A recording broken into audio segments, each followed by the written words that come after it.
It was one of those quiet evenings where the air in the house seemed heavier than usual. I was curled up on the couch, scrolling through my phone, trying to unwind after a long day, when my sister appeared in the doorway with that look, the one that always made my chest tighten. Her eyes were wide, almost pleading, but there was that subtle edge of expectation lurking beneath the surface. "I need $10,000 for prom," she said, her voice light but pointed, as if stating a simple fact rather than asking a favor. $10,000. I blinked. My mind scrambled. $10,000 for a single night, for a dress, a limo, and all the glittering, fleeting fantasies that seemed to define her life. I had worked so hard for that money, saving every paycheck, skipping dinners with friends, and cutting corners so I could have a little security, a little freedom. And now she was asking no, demanding it all, 10,000. I managed to say, trying to mask the disbelief in my voice. "Yes," she replied, a small smile tugging at the corner of her lips, as if my astonishment was nothing but a formality she expected me to overcome. "It's prom, you know how important it is." I wanted to shout, to shake her, to make her understand that money wasn't just numbers on a screen. But I swallowed the urge.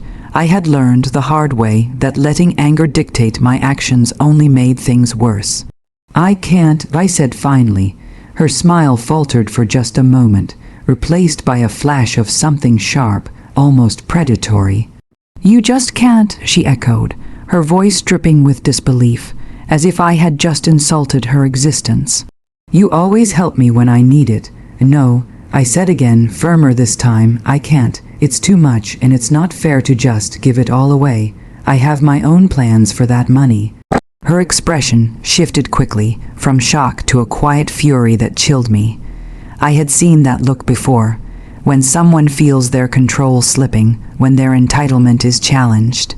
She was already calculating, planning her next move, and I knew it wouldn't be pretty. "You're being selfish," she said, her tone now sharp, accusatory. "I can't believe you'd do this. You're supposed to support me." I felt the weight of her words press against my chest. The accusation stung, but more than that, it revealed the real problem. This wasn't just about prom money. It was about power, about control, about the expectation that I would always comply, always say yes, always put her first. I wanted to explain that boundaries were not betrayals, that love did not mean giving until I was empty, but the words stuck in my throat. Instead, I looked away, trying to steady my shaking hands and racing heart. I said no. I repeated quietly, more to myself than to her. She turned and left the room without another word, slamming the door behind her. I sat there for a long moment, feeling the tension of the day compress into a tight knot in my chest.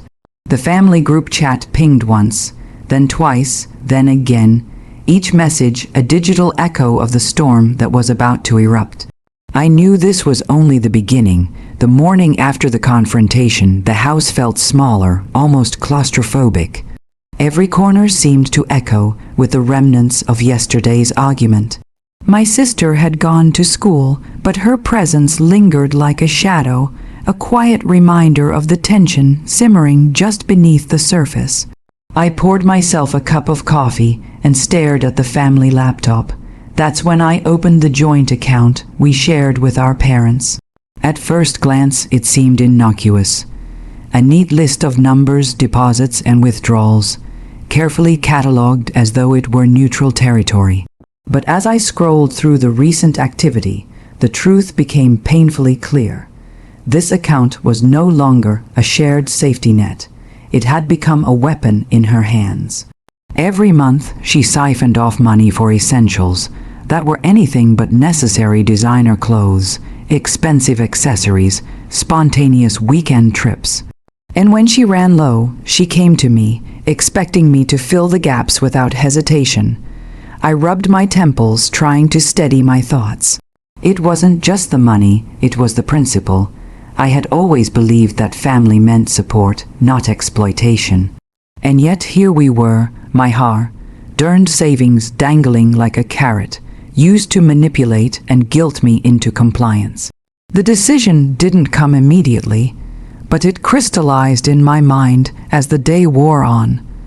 I couldn't keep bending to demands that left me feeling drained and resentful. If my refusal to hand over $10,000 had sparked anger, then closing the account entirely would be the only way to draw a line that could not be crossed. By mid-afternoon, I had taken a deep breath and clicked the final confirmation. The joint account was closed. Just like that, the digital link that had tied me to constant requests, guilt trips, and manipulation vanished. At first there was silence, then chaos. The family chat erupted like a storm breaking over calm water. My phone vibrated incessantly, messages flooding in faster than I could read them. My sister's texts were short and venomous. "You can't be serious. This is cruel. I can't believe you'd do this to me." My parents, usually the voice of reason, were frantically typing in all caps, trying to mediate, but only escalating the tension. "This is extreme," they wrote. "We trusted you with this." Cousins I hadn't spoken to in months weighed in, offering advice and judgments that cut deeper than I expected. Each ping felt like a small hammer pounding at my resolve, testing the boundaries I had just set. And yet, amid the digital chaos, a strange sense of calm settled over me. This wasn't just about money anymore. It was about respect, boundaries, and reclaiming control over my own life. I realized that the anger flooding the chat was really a reflection of how dependent they had grown on me saying yes whenever I was asked. My refusal had disrupted the balance they had taken for granted, and the backlash was proof that I had made the right choice. I knew this wouldn't end overnight. There would be confrontation, resentment, perhaps even weeks of cold shoulders and whispered complaints. But for the first time in a long time, I felt a small surge of empowerment. I had drawn a line, and no one was allowed to cross it. And deep down, I couldn't help but feel that this was only the beginning of something much larger. The days after closing the joint account felt surreal. Every notification from the family chat was like a small jolt. Each message, another reminder that I had shattered the delicate balance our family had taken for granted. At first, I tried to respond rationally, explaining my reasons calmly, but it only made things worse. My sister's words became sharper, more personal, her tone shifting from anger to something darker, hurt laced with accusation. "You're supposed to love me," she typed one evening, the message heavy with false innocence. "I can't believe you do this. I thought family meant supporting each other." Her words cut deeper than she realized. Love, I thought bitterly, isn't measured in dollars. Respect isn't measured by who can write the biggest check. Yet trying to explain that felt futile. Any attempt at reasoning was twisted into evidence of my selfishness. Our parents weighed in, cautiously at first, then increasingly impatiently.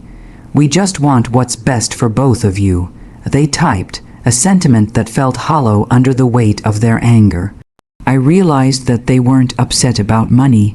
Either they were upset that I had upset the balance of control. For years, my sister had been allowed to take what she wanted, and I had been expected to comply without complaint.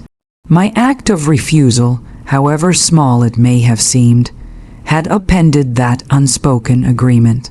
Even family friends got involved, contacting me indirectly through mutual relatives, warning me that I was causing unnecessary conflict and being dramatic. Each message made my chest tighten, but strangely, it also reinforced a feeling I hadn't expected: clarity. The truth was undeniable. I had been complicit in my own subjugation by always giving in. And now, the world, or at least my family, could see that I had limits. At night, when the house was quiet, I replayed the confrontation over and over. I imagined her standing in the doorway, eyes wide, expecting me to cave. I imagined the sting in her voice, the subtle threats of guilt. And yet I also imagined the alternative, a life where I had said yes again, where my hard-earned savings were handed over without question, where my boundaries were invisible. The thought made me shiver. I began to notice changes in myself. I was quieter at family dinners, less eager to engage in idle chatter. I stopped volunteering for favors that drained my time or my wallet, and though it caused friction, I felt a newfound sense of power in my restraint. No one could manipulate me as easily anymore, but the emotional cost was heavy. My sister's anger lingered like a shadow, coloring every encounter with resentment. My parents' disappointment weighed on me, a reminder that even well-intentioned love could be toxic if it demanded sacrifice without respect. I found myself navigating a minefield of guilt, sadness, and fleeting satisfaction, trying to balance the desire to protect my own life with the instinct to mend family bonds. Through it all, one thought remained constant. This wasn't punishment, it wasn't revenge, yet. This was survival, reclaiming my autonomy in a world that had quietly demanded I erase myself for the comfort of others. And somewhere in the mess of anger and hurt, I sensed that the moment of real reckoning, the moment where my quiet defiance could truly matter, was just beginning to take shape. Weeks passed, and the storm in the family chat finally began to settle, though not completely. My sister's messages had dwindled to thinly veiled jabs, her anger replaced with a simmering frustration that she could no longer openly express. My parents were quieter too, cautious, almost wary in their tone. The house felt different now, tenser, but also freer. A subtle victory had been won, even if no one admitted it. I realized that revenge, the kind I craved, wouldn't be loud or dramatic. It wouldn't be about proving a point in the moment. It would be quiet, deliberate, and strategic. I began by documenting everything. The constant requests for money, the manipulation, the guilt trips. Each record, each memory, wasn't just evidence. It was a map of the patterns I had endured for years. And patterns could be broken. Financial independence became my armor. I stopped letting my savings sit idle, and I started making deliberate investments, small at first, careful moves that would grow steadily. Every dollar I earned was now mine to direct, not a resource waiting to be exploited. I watched my sister struggle to maintain the lifestyle she had assumed was guaranteed, and a strange, almost guilty satisfaction settled in. She was no longer in control. Family gatherings became exercises in restraint. I could see the disappointment and the surprise in my sister's eyes whenever I declined an invitation or said no to an over-the-top request. She was learning, slowly, that I could no longer be bent to her will. And with each small boundary I enforced, the quiet power I had reclaimed felt sweeter, more intoxicating. The real turning point came during one of our family dinners. My sister tried the usual tactics. The wide eyes, the innocent tone, the subtle guilt.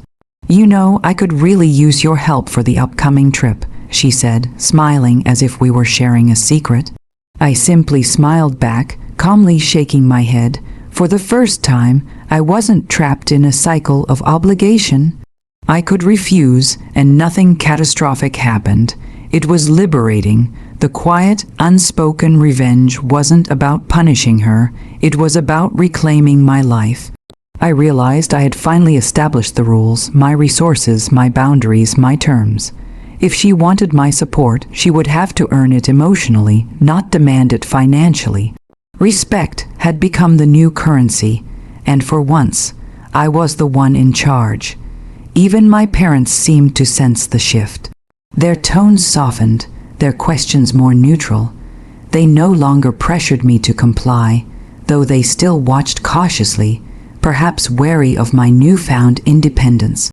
And I welcomed it, this subtle, slow shift in power, this reclaiming of my agency, was sweeter than any immediate confrontation could have been. Late at night, after everyone had gone to bed, I allowed myself a private smile. This wasn't just about money or prom, or even the family chat arguments. It was about something far deeper. I had taken control of my life, enforced my boundaries, and quietly, strategically, shown that manipulation would no longer dictate my choices. In the end, that was the sweetest revenge, not public humiliation, not confrontation, but the undeniable knowledge that I had won something far more valuable than money or approval. I had won myself,